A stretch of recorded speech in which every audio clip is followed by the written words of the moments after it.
Now, this is the assignment on annotations in Java. I expect कि आपने पूरे videos attend करें इस असाइनमेंट को करने से पहले. अगर आपको कोई भी डाउट्स क्वेरीज हैं, you can WhatsApp me, you can mail me out. I have already shared my WhatsApp number and mail ID in the description of all the videos. You can refer that, है ना. अगर आपको कुछ doubts हैं बिल्कुल आप पूछ सकते हो. कुछ कस्टम ट्रेडिंग्स वगैरह है, बिल्कुल यू आर मोस्ट वेलकम. ठीक है ना. इसमें करना क्या है आपको असाइनमेंट में, सबसे पहले तो जो पहला क्वेश्चन है ये एनोटेशन से रिलेटेड है ही नहीं. इसमें आपको दो इनम बनाने हैं और एक क्लास बनानी है. इनम कौन कौन से बनाने हैं? मटेरियल इनम बनाना है जिसमें 3 कॉन्स्टेंट्स होंगे, आयरन, स्टील एंड वुडन करके. और एक और इनम बनाना है फर्नीचर टाइप, जो कि चेयर, टेबल और बेड. तो दो आपको क्या बनाने हैं? इनम बनाने हैं. पहला इनम मटेरियल है और दूसरा इनम क्या है? फर्नीचर टाइप है. फिर आपको एक क्लास बनानी है फर्नीचर, जो कि ये सारी डिटेल्स स्टोर करेगी. आप अपने हिसाब से इसमें गेटर, सेटर्स, ऑपरेशंस वगैरह लिख सकते हो. किसके अंदर? इस क्लास के अंदर. कौन सी क्लास के अंदर? फर्नीचर क्लास के अंदर.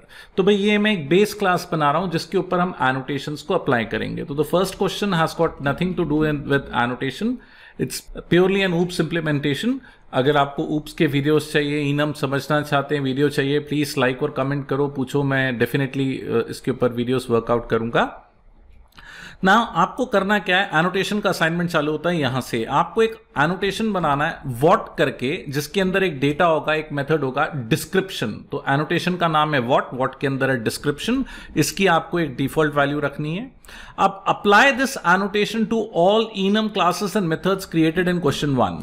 तो जो पिछले एग्जाम्पल में जो क्वेश्चन 1 आपने किया था, इनम बनाया था, 2 इनम बनाए थे और क्लास बनाए थे, उसी प्रोग्राम के अंदर जाके उसी जावा फाइल में आपको अलग अलग इनम के ऊपर और क्लास के ऊपर और मेथड के ऊपर इस एनोटेशन को बनाना है.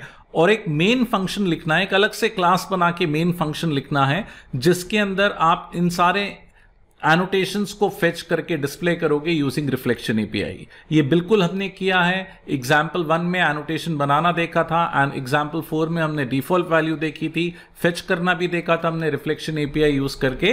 तो ये आपको वर्कआउट करना है. भाई वीडियोस में मैंने एक ही क्लास बनाई है, एक ही फाइल के अंदर सारी चीजें बना रहा हूं, but you can classify them. Enum अलग फाइल में बनाओ, क्लास अलग फाइल में बनाओ, एनोटेशन अलग फाइल में बनाओ, मेन इंप्लीमेंटेशन जहां पे आप रिफ्लेक्शन के थ्रू फेच कर रहे हो अलग फाइल में बना सकते हो, जैसा भी आपको कंफर्टेबल हो. ना अगला क्या करना है? आपको एक मार्कर एनोटेशन बनाना है स्पेशल. किस नाम का मार्कर? याद करो, मार्कर एनोटेशन भी हमने देखा है एग्जाम्पल 5 में वीडियो में. Apply to some of the methods of class furniture created in question 1. तो क्वेश्चन 1 में जो आपने फर्नीचर क्लास बनाई है उसमें कोई फंक्शंस के ऊपर आप ये एनोटेशन लगा दो स्पेशल. फिर आपको एक मेन फंक्शन लिखना है और आपको बताना है कि भाई फर्नीचर क्लास में कौन कौन से फंक्शंस को स्पेशल मार्क किया गया है. आपको एक मेन फंक्शन लिखना है जिसमें आपको डिस्प्ले करना है कि फर्नीचर क्लास के कौन कौन से फंक्शंस स्पेशल हैं, जिनको स्पेशल एनोटेशन से मार्क किया है. इसमें मैं थोड़ा ज्यादा रिफ्लेक्शन यूज करने को बोल रहा हूं. अगर आप रिफ्लेक्शन से कंफर्टेबल नहीं है, फिर से बोलूंगा, just post a comment, I will develop a series on reflections in Java 2. Now the fourth and the final question, आपको एक एनोटेशन बनाना है चेंजेस करके, जिसके अंदर 3 डेटा होगा. चेंज क्या है, किसने किया और कब किया, made by and made on. तो it has got 3 methods, change, made by and made on. आप इसको अप्लाई करोगे क्लास 1 के ऊपर, ठीक है, और मेन फंक्शन लिखोगे जिसमें आप फेच करके बताओगे कि कब किस आदमी ने क्लास के ऊपर कौन कौन से चेंजेस किए. तो this is an assignment for annotations in Java.